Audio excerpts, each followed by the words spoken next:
Hello friends, आप सभी का स्वागत है हमारे चैनल पर। और हम दुर्खीम से रिलेटेड कॉन्सेप्ट क्लियर कर रहे हैं और हमारा पार्ट 1 हो चुका है। इसमें हमने दुर्खीम से रिलेटेड बुक्स, उनके जन्म के बारे में जाना और उन्होंने क्या क्या अवधारणाएं दी हैं, ऐसी और प्रकार क्या है।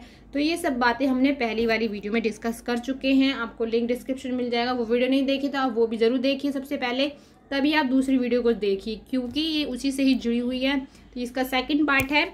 तो चलिए बढ़ते हैं वीडियो की तरफ। सामाजिक एकता की अवधारणा। ठीक है, सामाजिक एकता की अवधारणा समाजशास्त्रीय साहित्य में दुर्खीम की सराहनीय योगदान है। ठीक है, दुर्खीम के अनुसार किसी भी समाज का विकास उसकी एकता में निहित होता है।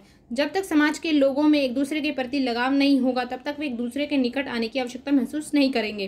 किंतु लगाव केवल समाज में ही नहीं होता, परंतु विभिन्नता व असमानता में भी होता है। जैसे भारत में जातीय, भाषाई, क्षेत्रीय, धार्मिक, सांस्कृतिक कई प्रकार पर विभिन्नताएं हैं, लेकिन समानता भी पाई गई है। ठीक है, हम भारतीय समाज के अंग हैं। यह भिन्नता हमें साथ मिलकर कार्य करने के लिए बाध्य करती है। इस प्रकार दुर्खीम के अनुसार श्रम विभाजन में ही सामाजिक एकता छिपी हुई है। सामाजिक एकता एक नैतिक घटना है। यह समाज के नैतिक आदर्शों में निहित है। यह कोई मूर्त दिखने वाली वस्तु नहीं, वरन समाज के सदस्यों की मानसिक स्थिति में निवास करती है। यह सामूहिक चेतना की अभिव्यक्ति है। दुर्खीम का मानना है कि सामाजिक एकता की स्थिति एवं स्वरूप में जनसंख्या के आधार पर श्रम विभाजन के स्वरूप का आधार पर परिवर्तित होते रहते हैं। इसी आधार पर समाज को दो रूप में जन्म लिया है, यांत्रिक एकता और सावयवी एकता। इन्होंने जो है दो बताए थे, यांत्रिक एकता और सावयवी एकता। मोस्ट इंपॉर्टेंट है, बार बार पूछा गया है।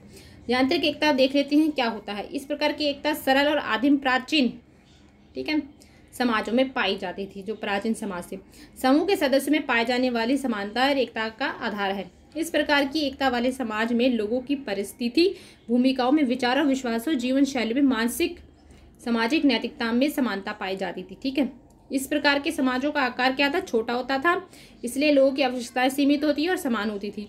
उन पर परंपरा, जनमत, धर्म, नियंत्रण, दबाव होता था। इस प्रकार समाजों में व्यक्ति का व्यक्तित्व समूह के अस्तित्व में मिल जाता था।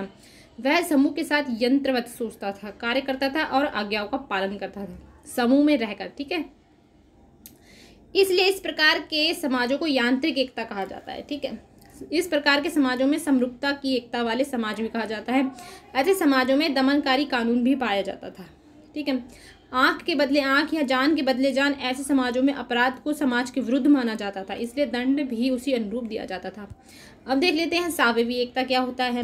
दुर्खीम के अनुसार यांत्रिक एकता के ठीक विपरीत होती है सावयवी एकता। ठीक है, और इस प्रकार की एकता आधुनिक, जटिल और विकसित और औद्योगिक समाजों में पाई जाती है। ये जो है आजकल। ठीक है, समूह के सदस्यों में पाए जाने वाली विभिन्नता इस एकता का आधार होती है, इसलिए इसे समाजों में विभिन्नता की एकता वाले समाज भी कहा जाता है।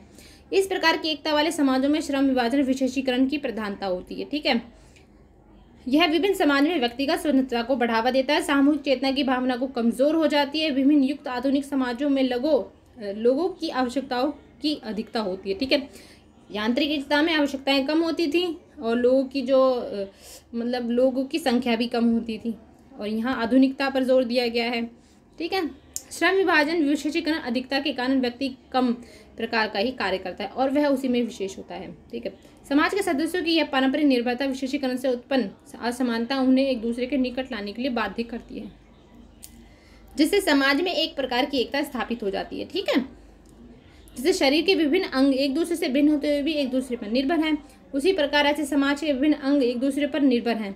ऐसे समाजों में प्रतिकारूर कानून पाए जाते हैं, जिन्हें व्यक्ति को सुधारने का मौका भी दिया जाता है, लेकिन उसमें नहीं दिया जाता था।